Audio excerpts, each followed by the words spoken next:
I'm Phoebe Quinn, 30, and I've used crutches since a car accident left me with a spinal injury. That day at my dad's birthday BBQ in our Denver backyard, my world turned upside down. My sister grabbed my crutch mid-step screaming, "Stop faking it. Phoebe, you're just clinging to handouts." I crashed onto the grass, my face burning with shame, as relatives burst into laughter. A few cousins whipped out their phones recording my fall like it was a circus act. Their mocking eyes stung worse than the ground. I caught my sister's glare, that same suspicious squint I'd seen for years, one I never fully understood. My best friend, who's been by my side through every therapy session, stood frozen, her hand over her mouth. I wanted to scream to explain my condition, but the crowd's jeers drowned out my thoughts. The sting of betrayal hit hard, not just from my sister, but from everyone who laughed along. I'd faced doubts before, but never like this. Not in front of family, not so publicly.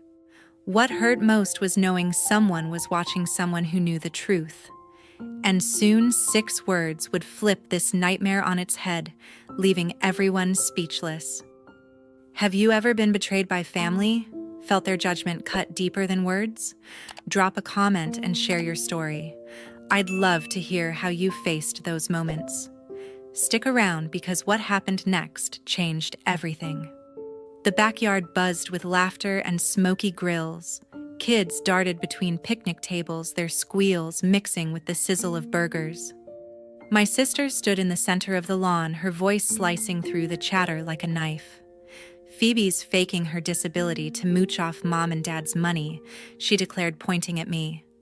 "I'm the one stuck caring for them while she plays the victim."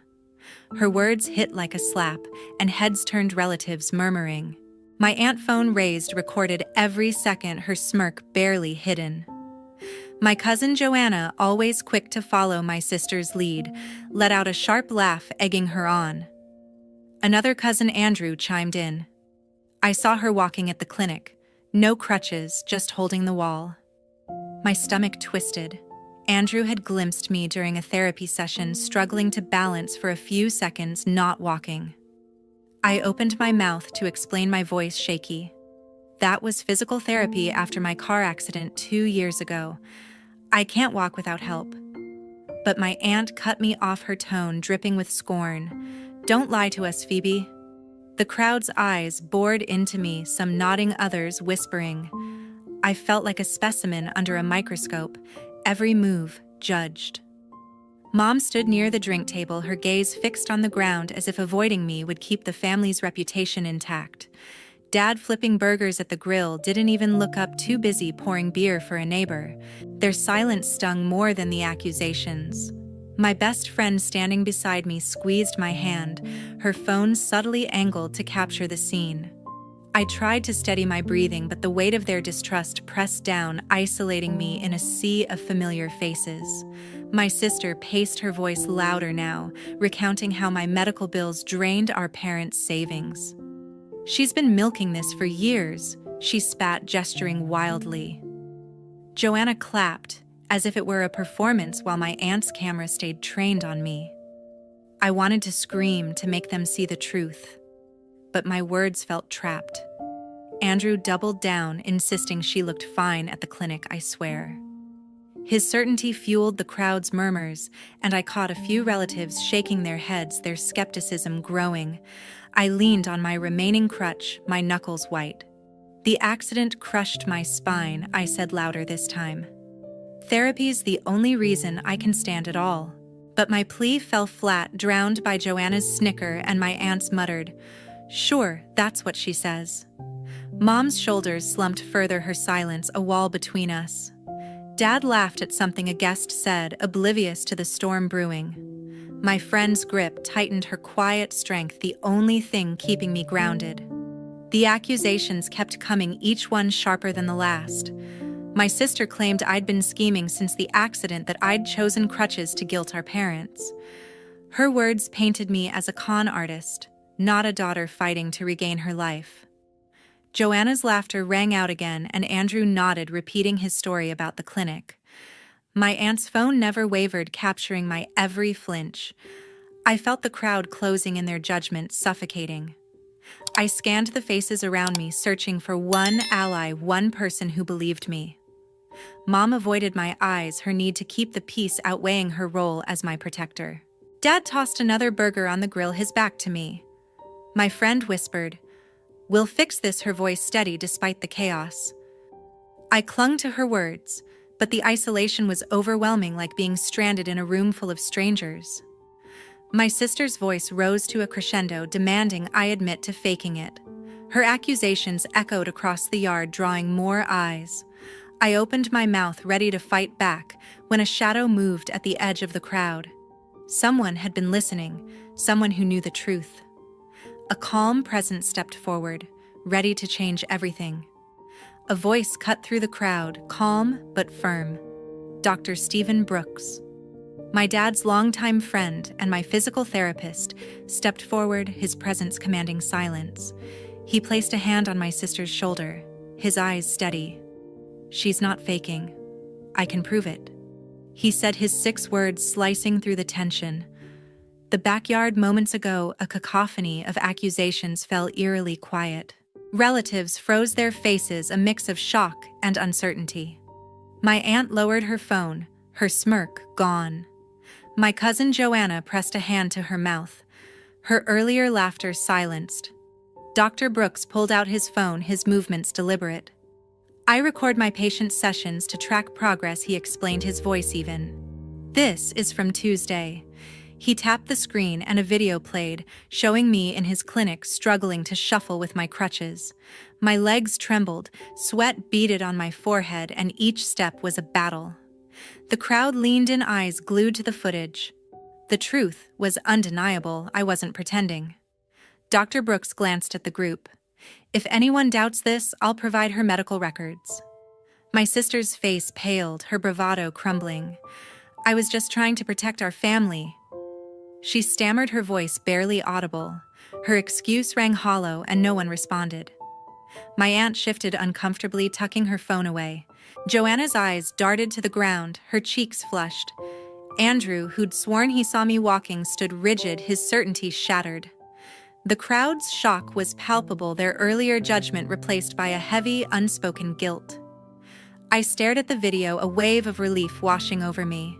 For years I'd fought to prove my condition, and now the truth was laid bare.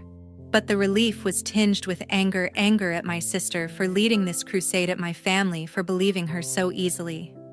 Why had it taken a stranger's words to make them see? My best friend squeezed my hand, her grip fierce. "They'll pay for this," she whispered, her voice low but resolute. I nodded, my jaw tight, the fire in my chest growing. Dr. Brooks paused the video, his gaze sweeping the crowd. "Phoebe's injury is real," he said, his tone leaving no room for argument. "Her spinal damage requires ongoing therapy. She's fought harder than any of you know."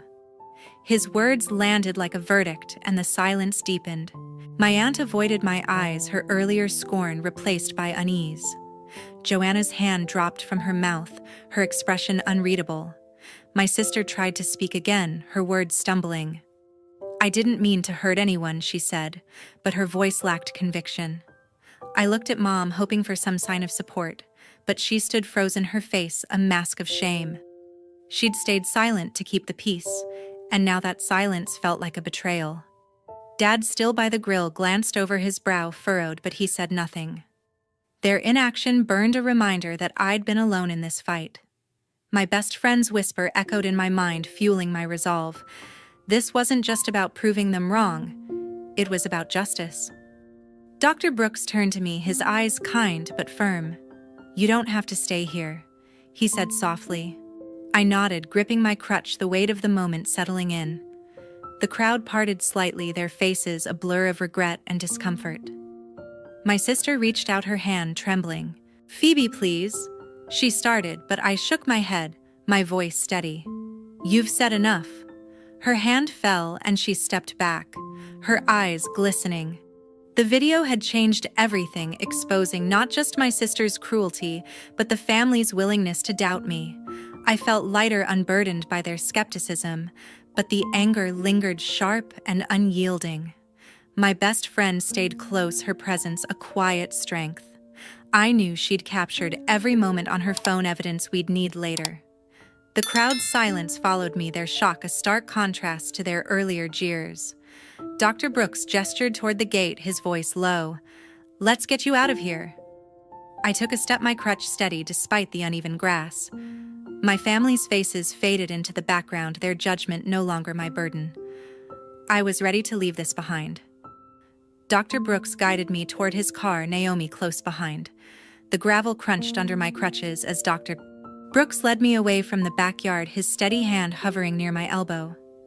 My best friend Naomi walked beside me, her eyes fierce with loyalty. "You don't need them?" she said, her voice soft but unyielding. The words anchored me, cutting through the chaos of the tiệc. Behind us, my sister's footsteps hurried across the grass. "Phoebe, wait," she called, her tone desperate. I paused, gripping my crutch, and turned to face her. Her face was flushed, her eyes wide. "I was only trying to help Mom and Dad," she said, her words rushed. "You know how much I've done for them." Her excuse felt like a dodge, a flimsy shield for her actions. I shook my head. My voice steadied despite the storm inside. "You're wrong, but it's not your fault." Her mouth opened, then closed, her hands falling limp. I turned away, the weight of her words fading as I moved toward the car. The crowd of relatives stood frozen, their earlier confidence replaced by discomfort. My Aunt Clara clutched her phone, the video she'd recorded still saved a silent threat. A few cousins averted their eyes, their faces tight with unease. Joanna and Andrew stood among them, silent, their earlier accusations now a distant echo. Dr. Brooks opened the car door, his expression calm but resolute. "We'll get you checked at the hospital," he said, his voice a quiet reassurance. I nodded, sliding into the back seat, Naomi settling beside me. As the car pulled away, I glanced back at the backyard. Mom stood by the drink table, her head bowed, more concerned with avoiding scandal than defending me. Dad, still at the grill, chatted with a neighbor, his laughter jarring against the tension. Their silence wasn't just neglect, it was a choice, one that cut deeper than my sister's words. The drive to the hospital was short, the city lights of Denver blurring past. Naomi leaned close, her voice low. "Clara didn't delete her video, but I've got my own," she said, patting her phone. "Every second of it." Her words sparked something in me, a resolve I hadn't felt before. My family had ignored the truth for too long, dismissing my struggle as a ploy. I couldn't let that continue. At the hospital, Dr. Brooks ran a quick check, confirming no new injuries from my fall. His kindness, so different from my family's indifference, steadied me. Sitting in the exam room, I pulled out my phone and searched for a lawyer. Naomi scrolled through her contacts, her brow furrowed. "I know someone," she said, tapping a name. "Lisa Donovan. She's fierce, specializes in disability rights." I dialed the number, my hands steady. When Lisa answered, her voice was sharp, professional. I explained the tiệc, my sister's accusations, and the video Naomi had captured. Lisa listened, her questions precise. "This is a clear case of harassment and defamation," she said. "We can file a civil suit for emotional and financial damages." I hung up, my decision made. "I'm doing this," I told Naomi, my voice firm. "I'm suing her." She nodded, her eyes gleaming with approval. "I'll be your witness," she said, her hand resting on mine. The choice felt right, a step toward reclaiming my dignity. My sister's actions weren't just a moment of anger, they were a pattern enabled by my family's refusal to see me. Mom's need to keep the peace had let years of doubt fester her silence, a tacit agreement with my sister's suspicions. Dad's carefree attitude, his focus on guests over me, was its own kind of dismissal. I thought back to the tiệc, to the faces of my relatives, their quickness to judge. Clara's video, still undeleted, was a reminder of their complicity. Joanna's laughter, Andrew's false story, they'd all played a part. But Naomi's video was my weapon, a record of the truth they'd tried to bury. I wasn't just fighting for myself anymore. This was about every moment I'd been doubted, every time my pain had been called a lie. "Doctor." Brooks returned, his clipboard in hand. "You're cleared to go," he said, his eyes kind. "But take it easy. I thanked him, my resolve hardening. Naomi helped me to the car, her presence a constant reminder that I wasn't alone. As we drove back into the night, I felt a shift inside me. The tiệc had exposed my family's flaws, but it had also ignited something new, a determination to hold them accountable. Lisa's words echoed in my mind: harassment, defamation, damages. They weren't just legal terms, they were a path to justice. My sister had crossed a line, and my parents had let her. I wasn't seeking revenge, but I needed them to understand the cost of their actions. Naomi glanced at me, her expression fierce. "We've got this," she said, her voice a promise. I nodded, my heart steady. The fight was just beginning. A few days later, police knocked on Sabrina's door. Detective Mark Peterson stood on the porch, his badge glinting in the Denver sunlight. He questioned my sister about the incident at the tiệc, citing charges of attacking a disabled person and spreading harmful falsehoods. The video Naomi had recorded, now in police hands, showed every detail: her accusations, my fall, the crowd's laughter. Peterson's voice was steady as he explained the seriousness of the allegations, his notebook filled with notes from our statements. My sister's face, Naomi later told me, was a mask of disbelief, her usual confidence replaced by a trembling silence. Back at my apartment, I met with Lisa Donovan, my lawyer. She'd filed a civil lawsuit against my sister seeking compensation for emotional distress and financial losses caused by her actions. "The video is airtight," Lisa said, her eyes sharp behind her glasses. "It proves intent and harm." I nodded, the weight of her words settling in. This wasn't just about money. It was about making my sister face the consequences of her cruelty. Lisa outlined the next steps: discovery, depositions, a possible court date. The process felt daunting, but I was ready to see it through. That evening, my phone buzzed with a call from Mom. Her voice was strained, almost pleading. "Don't sue your sister Phoebe," she said. "I'm scared this will tear our family apart." Her words stung, a reminder of all the times she'd stayed quiet, letting my sister's doubts fester to avoid conflict. I took a deep breath, my voice firm. "Mom, you chose peace over me for years. I can't keep pretending that's okay." She went silent, then hung up, her absence louder than any argument. Naomi came over later, bringing coffee and her unshakable support. Over steaming mugs, she shared her own story, a time when her family had judged her for choosing a career over tradition, calling her selfish. "It hurts, but you learn to stand tall," she said, her eyes steady. "You're doing that now." Her words bolstered me, a reminder that strength wasn't about ignoring pain, but facing it head on. I thanked her, my resolve growing. She'd already agreed to testify, her video the cornerstone of our case. My phone pinged with messages from my Aunt Clara and my cousin Andrew, both asking how I was doing.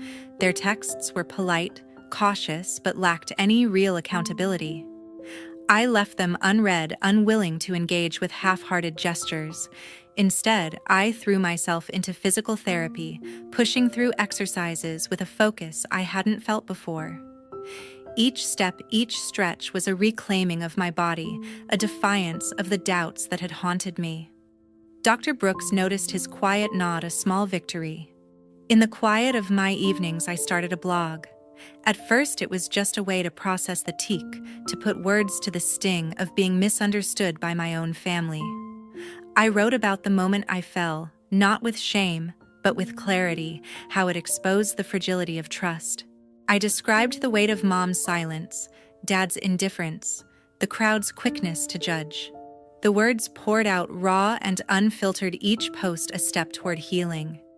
I didn't expect anyone to read it, but it felt like shedding a burden I'd carried too long. The blog became my refuge, a space where I could be honest without fear. I wrote about the lawsuit, not in detail, but as a choice to stand up for myself. I shared the exhaustion of therapy, the small triumphs of progress, the ache of family ties fraying. Each entry felt like a stitch mending the parts of me that had been torn. Naomi read my posts, her comments full of encouragement. "You're turning pain into power," she wrote, and I clung to that idea, letting it guide me. My sister's investigation continued, Peterson calling me with updates. He'd interviewed witnesses from the tiệc, their accounts aligning with Naomi's video. Lisa prepared documents, her confidence a steady anchor. I kept my focus on therapy and writing the blog, growing into a ritual of release. My family's messages, Clara's, Andrew's, even Mom's, faded into the background, their words too little, too late. I wasn't angry anymore, not like before. Instead, I felt a quiet strength, a certainty that I was on the right path. The lawsuit wasn't just about my sister. It was about every time I'd been dismissed, every doubt I'd had to disprove. Writing the blog helped me see that turning my story into something bigger than myself. I began to feel whole again, not because of my family, but in spite of them. Naomi's story, her unwavering presence, reminded me I wasn't alone. The world was about to see the truth. The video hit social media like wildfire. Naomi's footage spread across platforms, racking up thousands of shares within days. Hashtags about disability rights trended, with comments condemning the cruelty captured on screen. My sister's life unraveled fastest. Her bank, citing reputational damage, terminated her employment, unwilling to associate with someone now infamous for her actions. Friends who once filled her social calendar distanced themselves, their texts and calls drying up. The online backlash was relentless, painting her as a symbol of ignorance. My Aunt Clara faced her own reckoning. Commenters zeroed in on her laughter in the video, calling her complicity heartless. Her social media accounts, once full of family photos, went private, but the criticism followed her, seeping into her community circles. My cousin Joanna, who'd cheered my sister on, sent me a letter, her handwriting shaky. I was wrong to join in, she wrote, admitting she'd been swept up in the moment. I hope you can forgive me. Her words were sincere, but I wasn't ready to respond. The wound was still fresh, and trust once broken didn't mend easily. I declined every reporter who called, their voicemails piling up with requests for interviews. The spotlight wasn't what I wanted. Instead, I poured my energy into my blog, crafting posts about living with a disability in a world quick to judge. I wrote about the small victories, managing a new therapy exercise, navigating a world not built for crutches, and the larger battles like facing family who doubted my truth. The blog wasn't just for me anymore. It was a voice for others who'd been dismissed. At my next therapy session, Dr. Brooks greeted me with a rare smile. "You're stronger than ever," he said, noting how my balance had improved. His praise felt like a milestone, proof that my focus was paying off. Each session was a step toward reclaiming my body, a quiet defiance of the skepticism I'd endured. The physical progress mirrored the clarity I found in writing each post, sharpening my sense of purpose. Readers began finding my blog, their comments flooding in. A woman with chronic pain thanked me for describing the exhaustion of proving her condition. A man using a wheelchair shared how his own family had questioned his needs. Their words hit deep, reminding me I wasn't alone. Strangers became a community, their stories weaving into mine. One reader called me a voice for the invisible, and the phrase stuck, fueling my drive to keep writing. The blog's reach grew, each post shared by those who saw themselves in my words. The attention was humbling, but it didn't erase the distance between me and my family. Mom's call still echoed, her plea to protect my sister, a reminder of her priorities. Dad's silence, his focus on tiệc guests, felt like a wall I couldn't breach. Even Joanna's letter, though honest, couldn't undo the years of doubt. I didn't hate them, but I wasn't ready to rebuild what they'd broken. My purpose now lay elsewhere, in the readers who found strength in my story, in the therapy sessions that pushed me forward. Naomi, ever my anchor, kept me grounded. She'd check in, bringing takeout and stories to lighten my mood. "You're building something real," she said one night, scrolling through my blog's comments. Her belief in me was unshakable, a contrast to the family who'd faltered. She'd faced her own battles, she reminded me, and come out stronger. Her words were a guide, urging me to keep going. The lawsuit moved forward, Lisa Donovan updating me with crisp emails. Detective Mark Peterson's investigation had gathered enough evidence to support the charges, and the civil case gained traction. But the legal fight felt secondary to the blog, which had become my true battleground. Writing wasn't just healing, it was power, a way to reshape the narrative my sister had tried to control. Each post was a declaration that my voice mattered, that my disability wasn't a lie. The online storm showed no signs of slowing. Sabrina's name became a cautionary tale, a warning against judging what you don't understand.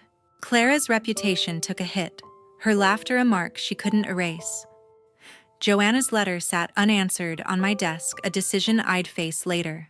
For now, I wrote, I moved, I grew. The blog gave me a purpose I hadn't expected, a way to turn pain into connection. I was no longer defined by my family's doubts. Months later, I saw Sabrina at the therapy clinic. The familiar hum of exercise machines filled the air as I adjusted my crutches, preparing for my session. My sister stood near the reception desk wearing a volunteer badge, her hair pulled back tightly. Our eyes met, and for a moment the room seemed to shrink. She approached her steps, hesitant, her voice low. "I'm trying to understand what you go through," she said, gesturing to the clinic. "The pain, the work."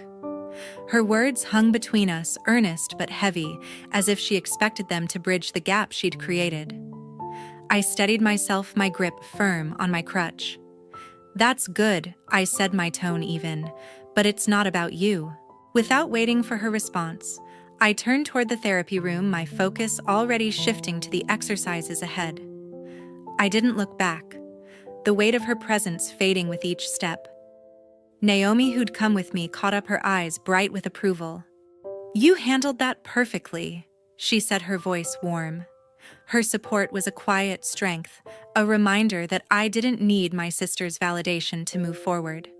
In the therapy room, I pushed through my routine, each movement a testament to my resilience. My blog had become a lifeline, its words connecting me to others who understood my journey. Emails from readers, people with disabilities, chronic illnesses, invisible struggles poured in daily. A young woman wrote about hiding her condition to avoid judgment. A veteran shared how my posts gave him courage to speak up. Their stories wove into mine, creating a tapestry of shared strength. I wasn't alone anymore, not in the way I'd once been, surrounded by family yet unseen. Back at my apartment, I found a text from Mom. "How's your health, sweetheart?" It read, her tone soft but distant. I stared at the screen, the message a faint echo of connection. She hadn't pushed me to drop the lawsuit again, but her silence during those years of doubt still lingered. I set the phone down, leaving the text unanswered. Keeping my distance wasn't anger, it was clarity, a choice to protect the life I was building. My family's absence no longer defined me. My readers, my writing, my progress did. Dr. Brooks noticed the change during our sessions. "You're carrying yourself with confidence," he said one afternoon, watching me navigate a new balance exercise. His words weren't just about my body, they reflected the certainty I'd found in my voice. The blog had given me a platform where my truth didn't need defending. I wrote about the clinic, not mentioning my sister, but focusing on the grind of recovery, the small triumphs of each day. Readers responded, their comments a chorus of encouragement, urging me to keep going. Naomi often joined me at the clinic, her presence a steady comfort. Over coffee, after one session, she grinned, scrolling through my latest post. "You're unstoppable," she said, her pride evident. She'd been there through every step, from the tiệc to the lawsuit, never wavering. Her belief in me mirrored the support I found online, a community that saw me for who I was, not what my family assumed. The lawsuit, still ongoing, felt like background noise now. Lisa Donovan sent updates, her emails detailing depositions and evidence, but my focus stayed on writing and therapy. The blog grew steadily, its reach expanding beyond what I'd imagined. A reader from Chicago invited me to a disability advocacy group. Another sent a handwritten letter thanking me for making her feel seen. Each message was a spark fueling my drive to keep sharing. I didn't need my sister's understanding or Mom's tentative texts to feel whole.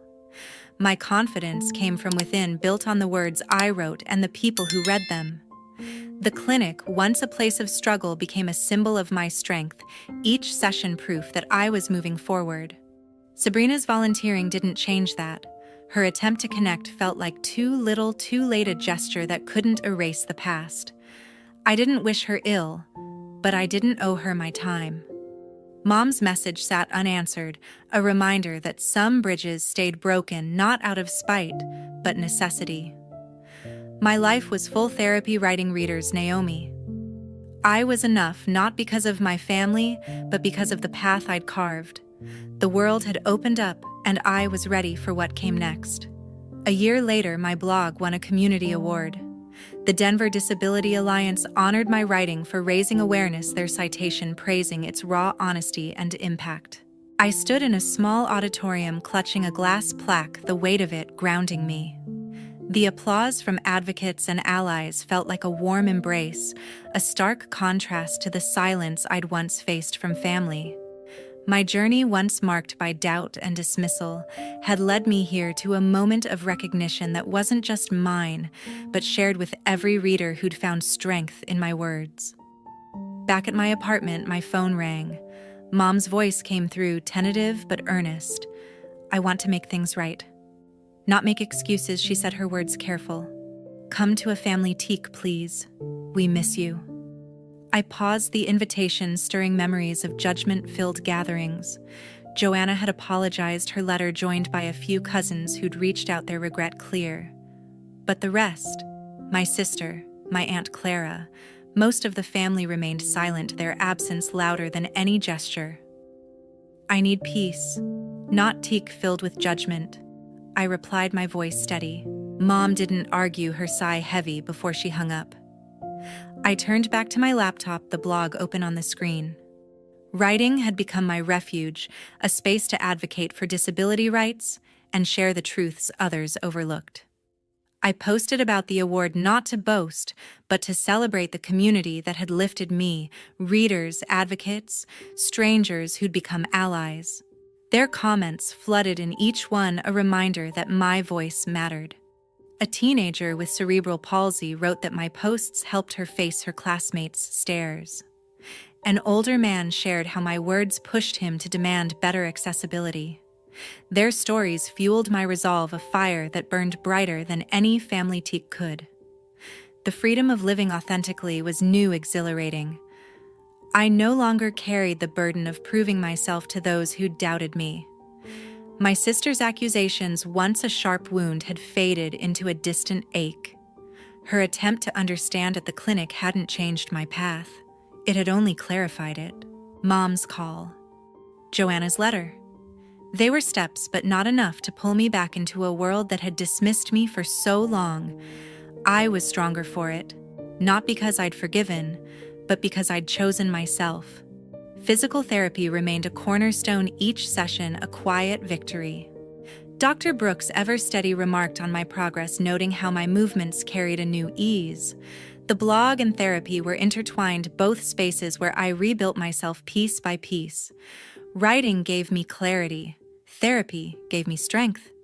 Together, they'd carried me through the wreckage of family ties into a life where I defined my worth. Reflecting on my journey, I saw the cost of those toxic bonds. The tiệc where I fell, the accusations, the silence, they'd been heavy, but they'd also been a catalyst. Cutting those ties hadn't been easy, but it had been necessary.